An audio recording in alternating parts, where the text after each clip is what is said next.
ہم ان دروس کے اندر حضور نبی علیہ الصلوۃ والسلام کی سیرت کے حوالے سے کچھ بیان کر رہے ہیں۔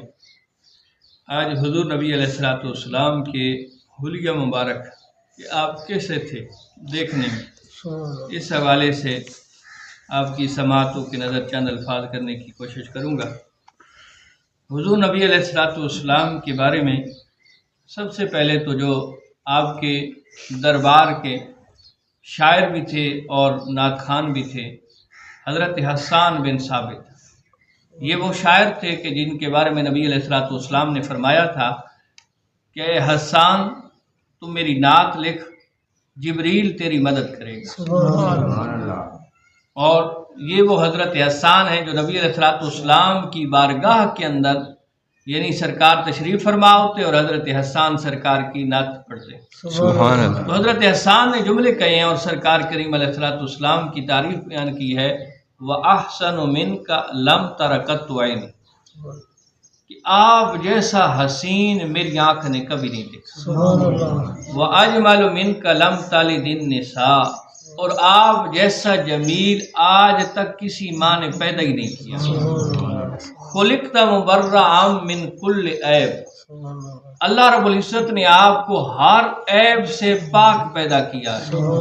کأنک قد خلقت کما تشاء، اللہ رب العزت نے آپ کو اس طرح پیدا کیا ہے جس طرح آپ چاہتے تھے۔ یہ حضرت حسان کے اشعار ہیں۔ تو نبی کریم علیہ الصلوۃ والسلام کے حسن کے بارے میں امام کسلانی فرماتے ہیں کہ حضور نبی علیہ الصلوۃ والسلام پر ایمان مکمل ہی تب ہوتا ہے جب یہ عقیدہ ہو کہ اللہ رب العزت نے آقا کریم علیہ الصلوۃ والسلام کے بدن مبارک کو اس طرح بے مثل و بے مثال بنایا ہے، نہ پہلے کوئی آپ جیسا تھا نہ بعد میں کوئی آپ جیسا ہو۔ یہاں جملہ بڑا خوبصورت امام کستلانی نے فرمایا ہے، فرمایا ایمان مکمل ہی تب ہوتا ہے کہ یہ انسان کا عقیدہ نظریہ ہو کہ اللہ نے آپ جیسا پہلے بھی حسین کوئی نہیں بنایا اور بعد میں بھی آپ جیسا کوئی حسین نہیں، یعنی آپ کی تشریف آوری سے پہلے اور بعد۔ امام بوصیری، امام شرف الدین بوصیری ایک بہت بڑے شاعر گزرے ہیں، آپ نے ایک قصیدہ لکھا، یہ آج کل صبح جو ہماری مساجد کے اندر پڑھا جاتا ہے، مولا یسلم وسلم، یہ امام بوصیری کا قصیدہ ہے، تقریباً 165 اشعار ہیں ان کے۔ اسی میں سے ایک شعر ہے امام بوصیری کا، یہ عربی کے اندر ہے، آج کل تو اس کے بڑے تراجم ملتے ہیں۔ آپ فرماتے ہیں فَهُوَ الَّذِي تَمَّ مَعْنَاهُ وَصُورَتُهُ ثُمَّ اسْتَفَاهُ حَبِيبًا بَارِئُ النَّسَمِ مُنَزَّهٌ عَنْ شَرِيكٍ فِي مَحَاسِنِهِ فَجَوْهَرُ الْحُسْنِ فِيهِ غَيْرُ مُنْقَسِمِ، کہ آپ علیہ الصلوۃ والسلام کی ذات وہ ذات ہے جو صورت و سیرت میں کامل ہے، جو مکمل کامل سے بھی اگلا درجہ یعنی مکمل سے بھی اگلا درجہ کامل ہے۔ اور پھر مخلوقات کو پیدا کرنے والے نے آپ علیہ الصلوۃ والسلام کو حبیب چن لیا، کہ اللہ نے آپ کو حبیب بنا لیا۔ آپ علیہ السلام کی خوبیوں میں کوئی بھی آپ علیہ الصلوۃ والسلام کا شریک نہیں ہے، کہ جو آپ کی خوبیاں ہیں ان خوبیوں کے اندر آپ کا کوئی شریک نہیں۔ اور آپ صلی اللہ علیہ وسلم کا جوہر حسن ناقابل تقسیم ہے، کہ جو آپ کا حسن جوہر ہے یہ تقسیم کے ناقابل تقسیم ہے، یہ قابل تقسیم ہے ہی نہیں، یہ امام بوصیری فرماتے ہیں۔ اور امام قرطبی نے کتاب الصلاۃ میں بیان فرمایا کہ رسول کریم علیہ الصلوۃ والسلام کا سارا حسن ہمارے لیے ظاہر نہیں ہوا۔ آگے فرماتے ہیں اگر سارا حسن ظاہر ہوتا تو ہماری آنکھوں میں آپ کو دیکھنے کی تاب ہی نہیں تھی۔ اور اسی طرح کی ایک روایت سیرت کی کتابوں میں ملتی ہے کہ حضرت حسان فرماتے ہیں کہ جب نبی کریم علیہ الصلوۃ والسلام کو میں نے دیکھنا ہوتا تو یوں کر کے دیکھتا، یوں کر کے دیکھتا، یہ جو ہاتھ کے انگلیوں کے درمیان سوراخ بن رہا ہے نا، اس سے۔ تو کسی نے آپ سے پوچھا جناب آپ سرکار کے دور کے ہیں، آپ ٹکٹکی لگا کے کیوں نہیں دیکھ سکتے؟ تو آپ فرماتے تھے کہ خوفا من ذہاب بصری، کہ مجھے یہ خوف تھا کہ اگر میں ڈائریکٹلی سرکار کو دیکھوں تو میری آنکھوں کا نور ہی کہیں نہ چلا جائے، اتنے حسین سرکار کریم علیہ الصلوۃ والسلام۔ یہ سیرت کی کتابوں میں ملتا ہے۔ اسی طرح جامع ترمذی کی روایت ہے کہ حضرت انس فرماتے ہیں کہ رسول کریم علیہ الصلوۃ والسلام نہ بہت زیادہ لمبے قد والے نہ بہت زیادہ پست قد والے، کہ بہت زیادہ لمبا قد بھی یہ حسن کی مثال نہیں ہو سکتا، لمبا جس کا قد ہو جائے، اور بہت چھوٹا قد یہ بھی بندہ حسین نہیں لگتا۔ نبی کریم علیہ الصلوۃ والسلام درمیانے قد کے تھے، چہرہ مبارک کا رنگ نہ بالکل سفید، بعض بندوں کو دیکھیں نا ٹوٹلی سفید کہ وہ عجیب نظر آتا ہے، اور نہ گندمی، یہ گندم کا جو رنگ ہوتا ہے، نہ ٹوٹلی ایسا، بلکہ آپ کا سفید سرخی مائل تھا، دیکھنے والے کو ایسا لذت ملتی سرکار کو دیکھ کے کہ لطف اٹھاتا تھا۔ اور بال مبارک جو نبی علیہ الصلوۃ والسلام کے تھے نہ وہ کنڈل والے تھے بہت زیادہ، اور نہ ہی سیدھے تھے، درمیانے تھے، تھوڑے تھوڑے کنڈل والے اور تھوڑے تھوڑے سیدھے۔ یہ نبی کریم علیہ الصلوۃ والسلام کی جو زلف مبارک تھی۔ رسول کریم علیہ الصلوۃ والسلام کی ہتھیلیاں دونوں اور دونوں پاؤں پہ گوشت تھا، یہ جو ہاتھ کی ہتھیلیاں ہیں نا یہ سوکھے ہوئے ہوں تب بھی حسین نہیں لگتی، پر گوشت نبی علیہ الصلوۃ والسلام کے ہاتھ تھے۔ اور بعض روایتوں میں ملتا ہے کہ سرکار کریم علیہ الصلوۃ والسلام اگر کسی کے ساتھ ہاتھ ملاتے نا تو وہ محسوس کرتا کہ سرکار کریم علیہ الصلوۃ والسلام کے ہاتھ کی جگہ میرے ہاتھ میں کوئی ریشہ مائی ہے، اتنا نرم نبی علیہ الصلوۃ والسلام کا ہاتھ، نرم اور خوشبودار نبی علیہ الصلوۃ والسلام کے ہاتھ مبارک تھے۔ اور سینے سے لے کر ناف تک، یہ سینے سے لے کر ناف تک باریک ایک لکیر بنی ہوئی تھی بالوں کی، اور دونوں کندھوں کے درمیان یہاں پہ مہر نبوت یہ کبوتر کے انڈے جتنا تھوڑا سا اٹھا ہوا گوشت تھا، لیکن وہ دیکھنے والوں کو بڑا خوبصورت لگتا۔ ویسے اگر تخلیقاً آپ کسی کو اس طرح دیکھیں تو عجیب لگے، لیکن سرکار کریم علیہ الصلوۃ والسلام کے مہر نبوت کو دیکھتے واہ کیا خوبصورت لگتے تھے۔ اسی طرح کہ جو نبی علیہ الصلوۃ والسلام کو اچانک کسی دن دیکھ لیتا، یعنی جس نے پہلے کبھی زیارت نہیں کی، اچانک سرکار پہ نظر پڑتی تو وہ مرعوب ہو جاتا، یعنی جس کا روب بندے کے دل میں آ جاتا ہے۔ اور سرکار کریم علیہ الصلوۃ والسلام کے ساتھ جو میل ملاپ رکھتے، ملتے رہتے، سرکار کریم علیہ الصلوۃ والسلام کی محبت پھر ان کے دل میں پڑ جاتی، دل کے اندر آ جاتی، دل کے اندر گھر کر جاتی تھی، کہ سرکار کے حسن کی وجہ سے نا، کہ سرکار کریم علیہ السلام کے حسن اتنا تھا جو مل بیٹھتا ان کے دلوں کے اندر سرکار کی محبت پیدا ہو جاتی تھی۔ یہ بارہا آپ کئی کتابوں کے اندر اٹھا کے دیکھیں گے کہ نبی کریم علیہ الصلوۃ والسلام جیسا حسین دنیا جہاں نے کبھی نہیں دیکھا۔ سبحان۔ اور یہاں ایک اور بھی واضح کی بات کرتا چلو بات درمیان میں آ گئی۔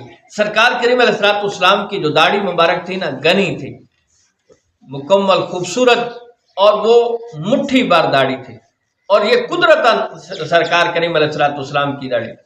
اور پھر بعض صحابہ ایسے بھی ہیں کہ جو قبضہ، یہ مٹھی سے زیادہ کو اگر ان کی داڑھی بڑھ جاتی تو وہ سرکار کو اس چہرے کی دیکھی ہوئی داڑھی کی وجہ سے باقی والے کو کاٹ دیتے تھے۔ بعض صحابہ بعض چھوڑ دیتے تھے، لیکن بعض ایسے صحابہ تھے کہ وہ مٹھی سے زیادہ کہ سرکار کو، اور سرکار کریم علیہ الصلوۃ والسلام نے کبھی نہیں کاٹی تھی، وہ اسی طرح تھے۔ یہاں ایک بات نقطے کی جو میں آپ کو سمجھانا چاہتا ہوں، آج کا نوجوان داڑھی منڈا کے سمجھتا ہے کہ وہ حسین لگ رہا ہے، لیکن قسم بخدا کائنات جب سے بنی ہے اور جب تک کائنات رہے گی، جو سب سے زیادہ حسین شخصیت تھی، حسین ذات تھی، وہ مصطفیٰ کریم علیہ الصلوۃ والسلام کی ذات تھی، اور ان کے چہرے پہ مبارک داڑھی تھی۔ یہ بات آپ نے اگر غور کی گئے تو کہ جو حسین ترین ذات کائنات کی، اس کے چہرے مبارک پہ داڑھی تھی۔ یہ داڑھی جو ہے یہ حسن کو چھپانے والی نہیں، یہ حسن کو بڑھانے والی۔ سبحان اللہ۔ ٹھیک ہے۔ سرکار کریم علیہ الصلوۃ والسلام کے آنکھوں کی جو پلکیں، گھنی پلکیں تھیں، خوبصورت گھنی، اور آنکھ اتنی حسین آنکھ تھی سرکار کریم علیہ السلام کی، سرخ درمیان میں اور یہ سرخ ڈورے تھے اور باقی سیاہ تھی، دیکھنے والا جب بھی ایک ایک اعضاء نبی علیہ السلام کا معتدل کہ جو دیکھتا وہ پھر دیکھتا ہی رہ جاتا کہ کیسا حسین سرکار کو اللہ نے بنایا ہے۔ سرکار کریم علیہ السلام کے دندان مبارک بڑے خوبصورت اور ان میں ہلکی ہلکی تھوڑا تھوڑا فاصلہ تھا۔ جب نبی علیہ السلام کلام کرتے تھے صحابہ فرماتے ہیں ایسا محسوس ہوتا تھا کہ سرکار کے منہ مبارک سے نور نکل رہا ہے۔ اور روایتوں میں ملتا ہے کہ سرکار کریم علیہ السلام کلام کرتے تو لگتا ایسے کہ منہ سے نور نکل کے آگے دیوار پہ پڑ رہا ہے۔ یہ سرکار کریم علیہ السلام کے دندان مبارک۔ پھر آقا کریم علیہ السلام کی چلنے کی یہ عادت تھی کہ سرکار کریم علیہ السلام مڑ کے پیچھے نہیں دیکھتے تھے۔ یہ ہمارے لیے بھی سنت ہے کہ چلتے ہوئے یہ بار بار مڑ کے دیکھنا، پیچھے مڑ مڑ کے دیکھنا، یہ پھر وہ شخصیت کے حسن کو برباد کر۔ سرکار کریم علیہ السلام کا طرح امتیاز تھا، طریقہ کار تھا کہ جب آپ چل رہے ہوتے تھے، یہ میرے سامنے روایت بھی ہے کہ آپ چل رہے ہوتے اور پیچھے مڑ کے نہیں دیکھتے، حتیٰ کہ اگر آپ کی کوئی چادر کسی چیز کے ساتھ پیچھے لٹک جاتی، آپ پیچھے مڑ کے نہیں دیکھتے تھے، صحابہ آ کے اس کو کھول دیتے تھے۔ ٹھیک ہے جی۔ سرکار کریم علیہ السلام کی حسن کے بارے میں حضرت ابی ہریرہ فرماتے ہیں نبی علیہ السلام کا چہرہ انور ایسا تھا کہ جس طرح سورج آپ کے چہرے میں چمک رہا۔ یہ آپ نے ایک مثال دی ہے کہ سورج چمک رہا ہو، اتنا حسین نور والا۔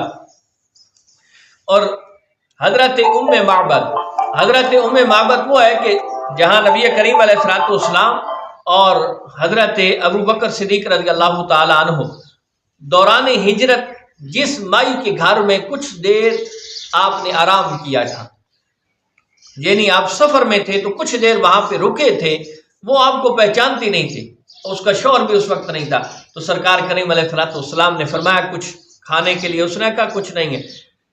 فرمایا یہ بکری کھڑی ہے۔ اس نے کہا جناب یہ بکری یہ بیمار لاغر ہے اور اس وجہ سے یہ باقی بکریوں کے ساتھ چرنے نہیں گئی۔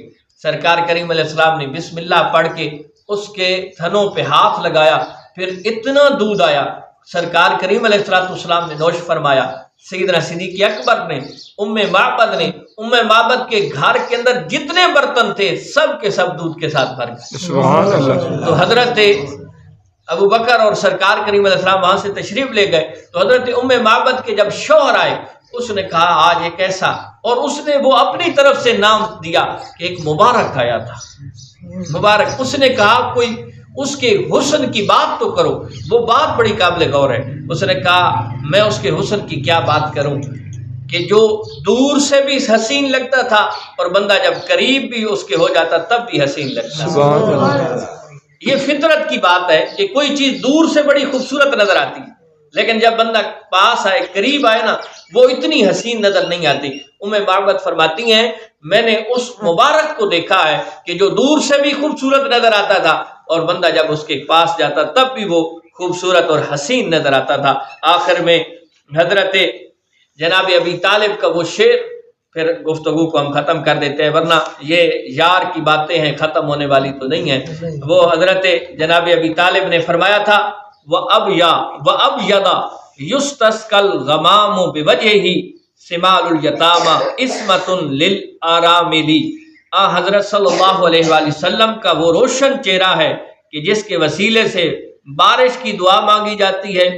آپ صلی اللہ علیہ وآلہ وسلم کی یتیموں کے فریاد رس اور بے سہاروں کے سہارا ہے، یعنی آپ کے وہ روشن چہرہ ہے کہ جس کے صدقے میں یہاں بھی ایک بات ہے کہ مکہ میں بارش نہیں ہو رہی تھی تو جناب ابی طالب ابھی سرکار کریم علیہ السلام کی عمر چھوٹی تھی، سرکار کریم علیہ السلام کو اٹھا کے لے گئے اور سرکار کے چہرے کو آگے کر کے کعبۃ اللہ کے قریب کر کے دعا مانگی اور اللہ نے بارش دی۔ اور جب سرکار کریم علیہ السلام حضرت حلیمہ سعدیہ کے گھر میں رہے، حضرت حلیمہ سعدیہ یہ سرکار کی رضائی ماں ہیں، دائی نہیں ہے، یہ ہمارے شعراء نے بیان کر دیا، دائی حلیمہ، دائی سرکار کی دائی نہیں ہے۔ سرکار کریم علیہ السلام کی دائی حضرت شفا ہیں جو حضرت عبد الرحمن بن عوف کی والدہ ہے۔ تو حضرت حلیمہ سعدیہ کے جب گھر میں ہوتے تھے نا سرکار کریم علیہ السلام چھوٹی عمر میں تو آپ کیونکہ غریب خاندان کے ساتھ تعلق رکھتی تھی، گھر میں کبھی چراغ بھی نہیں جلتا تھا، تو جب آپ کو لے گئی تو علاقے کی عورتیں اکٹھے ہو کے آ کے کہنے لگی حلیمہ تیرے پاس کہاں سے پیسہ آ گیا کہ تو تیل خریدتی ہے، ساری رات تیرے گھر کے اندر چراغ جلتا رہتا ہے؟ وہ کہتی ہے قسم بخدا میرے پاس تیل نہیں آیا، جب سے یہ محمد میرے گھر میں آیا ہے مجھے چراغ کی ضرورت ہی نہیں رہ گئی، جہاں یہ محمد ہوتا ہے اللہ کی طرف سے نور ہی نور ہوتا ہے۔ سبحان اللہ۔ تو وہ حسین نور میرے مصطفیٰ کریم علیہ السلام کا حسن بہت زیادہ ہے۔ آپ کا وقت میرے خیال میں تھوڑا سمے زیادہ لے گیا، لیکن یار کی جب باتیں چھڑے تو پھر بندے کو سٹاپ کرنا بڑا مشکل ہو جاتا ہے۔ اللہ کریم اس محبوب کے ساتھ سچی پکی محبت نصیب فرمائے۔ سبحان ربک رب العزت عما یصفون وسلام علی المرسلین والحمد للہ رب العالمین۔